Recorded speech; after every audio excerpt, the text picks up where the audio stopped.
এই যে আজকে ইফতারির পরে রান্না বসাইলাম মাছ। এই যে স্পেশাল একটা শরবত, দুধের মতো মনে হচ্ছে না, জিলাপি জিলাপি একটা ঘ্রাণ আসতেছে, তার মানে কলাইয়ের ডাল দিয়ে বানাইছে। হ্যাঁ, প্যাকেট দিয়েছে জিলাপি বাদ দিয়ে তার না। আর এখানে কই মাছ ভেজে নিচ্ছি। এগুলো আজকে আমি পেট গামে না দিয়ে বেসনে চুবাবো।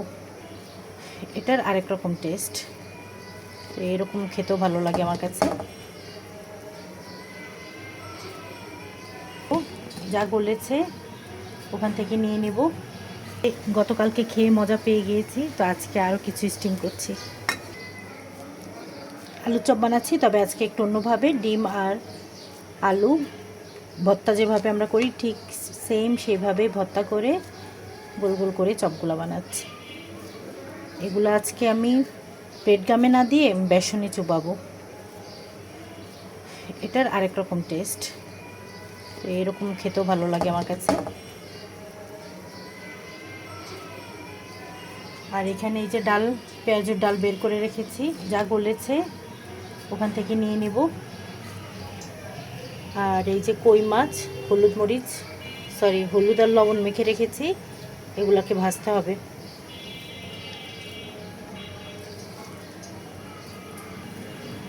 তো আমি এগুলো বানাইনি।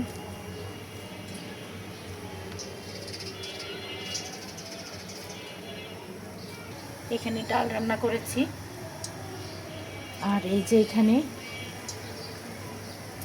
নারিকেলের পিঠা স্টিম করে নিচ্ছি। গতকালকে খেয়ে মজা পেয়ে গিয়েছি, তো আজকে আরও কিছু স্টিম করছি। তো ডিম আলুর চপগুলো ভাজছি এখনও, দেখি এক পাশ হয়েছে, আরেক পাশ এখনও হয় নাই। এই পাশটা আর একটু বাদামি করে তারপর তুলব।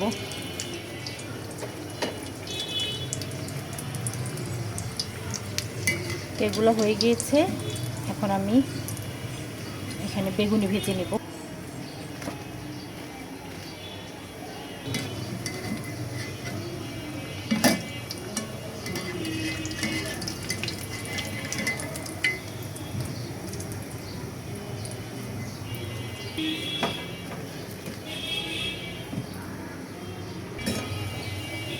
পিঠা আগেরগুলো উঠিয়েছি, আবার আরও কিছু দিয়ে আরও কিছু দিয়েছি স্টিম করতে। এই দুইটা পিঠা আসলে লেগে গিয়েছে, ছুটানো যাচ্ছে না, তো আমি এভাবেই দিয়ে দিয়েছি, সমস্যা নেই। এই যে এগুলো তুলেছি স্টিম করে। এখানে পেঁয়াজও ভাজতেছি, পেঁয়াজের এক পিঠ হলো, তারপরে উল্টিয়ে দিলাম। আর এখানে কই মাছ ভেজে নিচ্ছি, পেঁয়াজও আরও ভাজতে হবে। আর যেগুলো বরফ ছাড়ছে ওখান থেকে নিয়ে নিচ্ছি, আর একটা বরফ অবস্থায় এখন আবার ফ্রিজে রেখে দিব।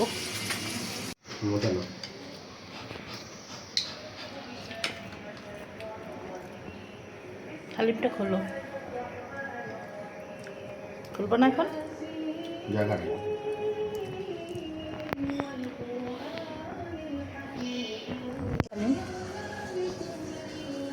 লবণ দিয়ে দাও, লবণ আছে, মশলা আছে। এগুলো কি বিট লবণ? দুই রকম, ও একটা মশলা প্যাকেট দিয়েছে জিলাপি বাদ দিয়ে তার না।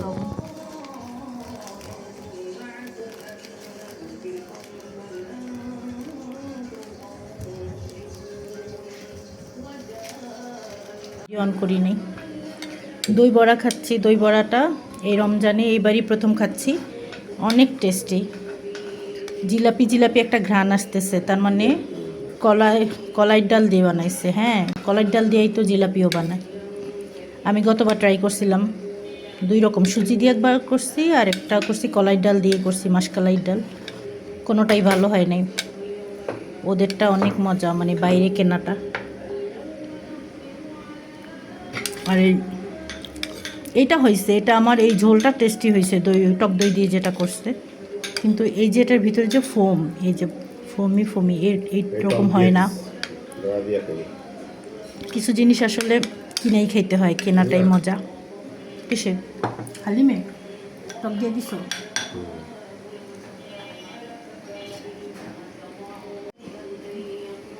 এই যে স্পেশাল একটা শরবত, দুধের মতো মনে হচ্ছে না, এটা হচ্ছে জাফরান বাদামের জুস তো হইব না, দুধই তো, শরবত না। জুস জুস দুধ দিলে কি আর সেটা জুস থাকে? সেটা তো শরবত।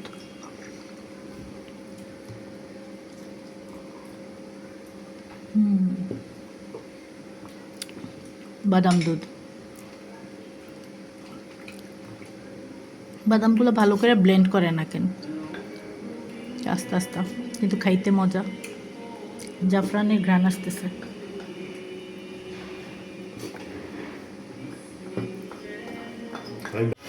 এই যে আজকেও ইফতারির পরে রান্না বসাইলাম। মাছগুলো আগেই ভেজে রাখছিলাম, এর মধ্যে আজান দিয়ে দিচ্ছে। এখন ইফতারি করে এসে কই মাছটা ভুনা করে নিয়েছি।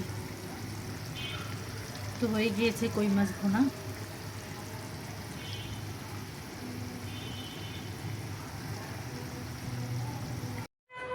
দেখতে দেখতে মাগফিরাতে 3টা রোজা শেষ হয়ে গেল। মনে হচ্ছে খুব দ্রুত রোজার মাসটা পার হয়ে যাচ্ছে। আলহামদুলিল্লাহ।